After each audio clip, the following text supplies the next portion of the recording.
females! So welcome back to the first case for this week of Pavement Friday. For today's case, we're actually going to California back in 1987. This case is kind of controversial. I definitely have my opinion, but I definitely, of course, always enjoy hearing you guys' opinion. And so let's just go and get started. So of course, starting with our killer, Cheryl Lynn. Cheryl Lynn was born on April 29th, 1964. At one point, she would get married to an Alfredo Massip. Alfredo and Cheryl would wind up having a son together named Michael Alfredo Massip, who was born on March 17th, 1987. It was said that he would cry up to 18 hours and threw up often, which apparently was not normal for, I guess, an infant, technically. She would get no help from her husband, and Cheryl would claim to have nightmares about committing suicide and hearing voices. At one point, Cheryl had apparently called Michael a demon and would say that she could hear him screaming in her head even if he was not around her at the time. And so her mother, Cheryl's mother, so I guess Michael's grandmother, would later say there was a time when Cheryl had a seizure and her shirt was apparently covered from crying. And so on the fateful day of April 29th, 1987, she would go on a walk with Michael. Out of nowhere, she would throw Michael in the street in front of an oncoming car.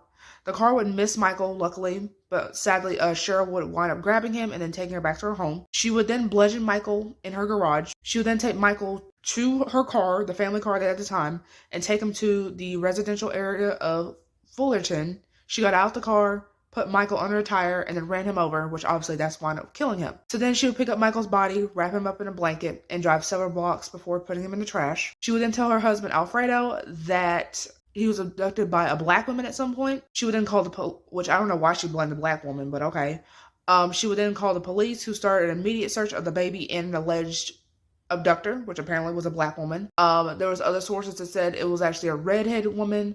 There was even one source that said it was a black woman with red hair. So, you know, stories all over the place. So then they were then taken to the police station. So while Alfredo and Cheryl were alone, Alfredo would confront her, like, why the stories were not adding up. And so Cheryl would then confess to killing Michael. Cheryl would confess to killing Michael to Alfredo and then the police. So then, of course, she's arrested. And then Alfredo would, rightfully so, divorce her shortly after this happened. So then, of course, we get to the trial. Defense would try to say that she was dealing with postpartum psychosis. And so then Cheryl would even try to say that she thought Michael was a doll and that the voices were telling her to put Michael out of his misery. So then, of course, she eventually is found guilty of second-degree murder by a jury in November of 1988, so the following year. The charge will be reduced to voluntary manslaughter, and it was ruled that Cheryl was mentally insane at the time of the murder. She was sent to a psychiatric evaluation. She would be allowed to be treated by state mental health professionals with the community release program on March 3rd, 1989. And so with this, she never had to serve any prison time.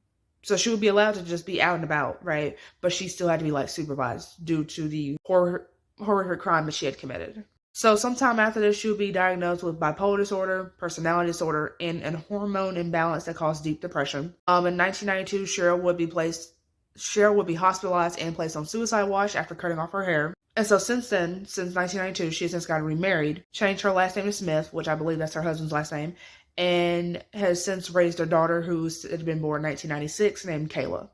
In 2003, Cheryl would stop taking medication to the point to where she was ordered by the court, but she was required to comply because I guess it was part of her condition to be, like, out. And so then in October 2005, Cheryl would get transferred from Orange County to Merced County when she was supposed to go to San Bernardino. And so then in 2010, her defense attorney would claim that her sanity was restored and be taken off restriction, even though that was a condition of her being out. And so then the prosecution would say that she still needed to be supervised and still needed to be taking her medicine, which, you know, rightfully so. And so then, of course, her request was denied. If you find any similar like cases, I guess recommend them to me. And I'll see you guys at the next case. Bye.